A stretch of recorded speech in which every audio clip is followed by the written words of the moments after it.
Today we begin again.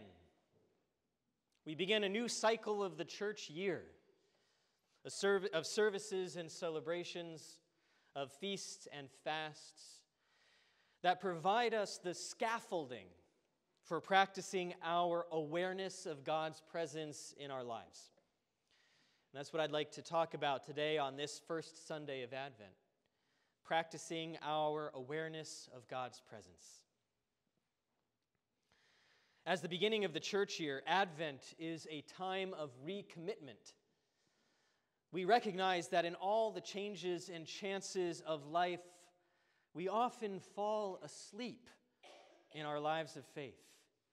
We start sleepwalking through life, going about our days in a fog of tasks and to-dos, and we don't pause often enough to practice God's presence in the midst of everything.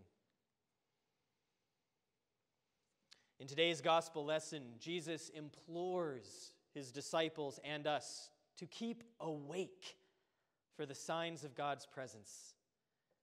You know by the blooming fig tree that summer is near, he says. You can read the signs of nature, but only if you keep your eyes open to seeing them. Therefore, keep awake. As we begin again, God graces us with the opportunity to recommit ourselves to our relationships with God. And we nurture our sides of that relationship through the practice of awareness. Thankfully, we have two wonderful examples to emulate over the next 3 weeks. During Advent, we journey with Mary and Joseph to Bethlehem, learning from both of them the power of awareness. So let's start with Mary. For her part, Mary meets a divine messenger who invites her to join God in bringing God's child into the world. She listens carefully to Gabriel's words. She asks thoughtful questions. And in the end, she opens herself to God's presence, saying, "Here am I, the servant of the Lord. Let it be with me according to your word." With those words, "Here am I," Mary states that she is fully present in that moment of encounter with God. It's not, "Here was I," or "Here will I be." This encounter is not happening in her past or in her future, but right now. Here am I. We can all borrow Mary's "Here am I" in our own lives of faith. For one of the most challenging parts of practicing awareness is simply being present in the moment. We are often so distracted by dwelling on what has been or brooding on what will be that we miss what is. But the thing about God's presence is that God's presence is now, is the present. God exists in what we call the past and the future, but for God, all of that is still present. God exists in God's eternal now. And every once in a while, we are aware of that presence in the moment.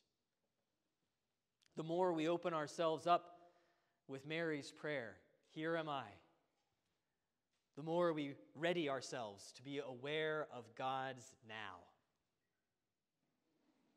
Saying, "Here am I," no matter the circumstances, increases our awareness.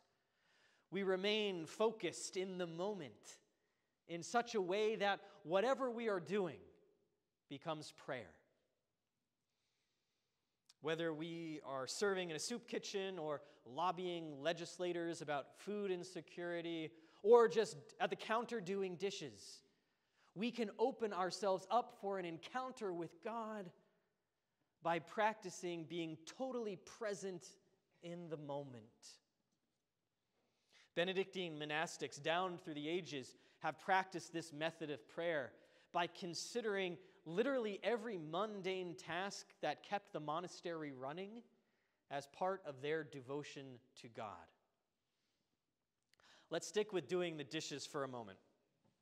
I probably shouldn't have an Albon to do the dishes. Okay. Let's see. As we do the dishes, we give thanks to God that the dishes were dirty in the first place. It means we had food to put on them. We acknowledge our blessings and recommit to working toward a world where all people have the opportunity to have dirty dishes. We also recognize that in serving our families by doing the dishes, we are living out our devotion to them in this concrete way. And thus we are sharing God's love. No one likes doing dishes, but next time you do them, start by saying, "Here am I," to God, and see how your attitude changes. Okay, that's Mary. Let's go to Joseph. For his part, Joseph meets God's divine messenger in the midst of battling within himself over making an impossible decision. His family expects him to set Mary aside because of her pregnancy. And he has resolved to do it, as much as it pains him. But the battle still rages as he sleeps on the decision. The messenger speaks to Joseph in a dream, telling him not to be afraid to take Mary as his wife. Joseph has a part to play in raising God's beloved child, this child who will be called Emmanuel, a name that means God is with us. When Joseph wakes, he chooses Mary over his family's objections. The decision seems obvious to us who know the story, but to Joseph, it was anything but. Both choices are right in a way, and Joseph listens to the voice of God within himself during his dream. In the end, he chooses the better of two rights. And we can follow Joseph's example when we are faced with challenging decisions.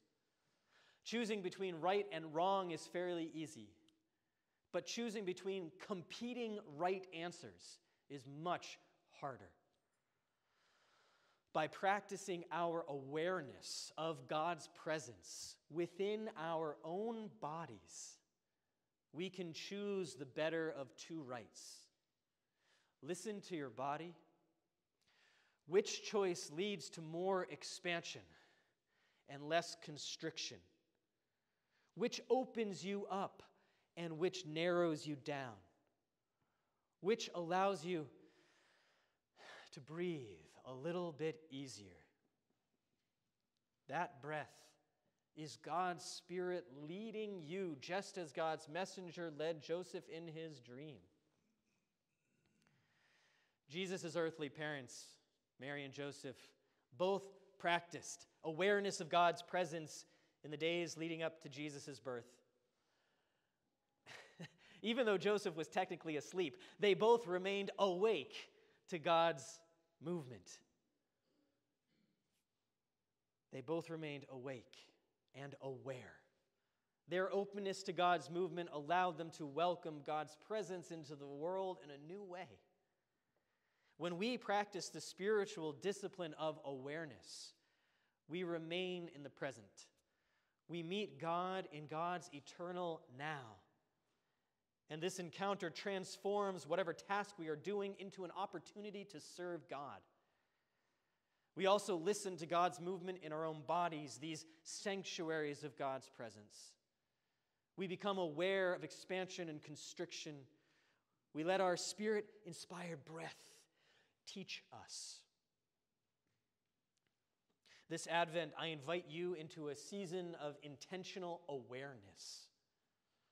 We begin again today. So keep awake. Let Joseph and Mary be your guides, and make these 3 words your breath prayer. Here am I.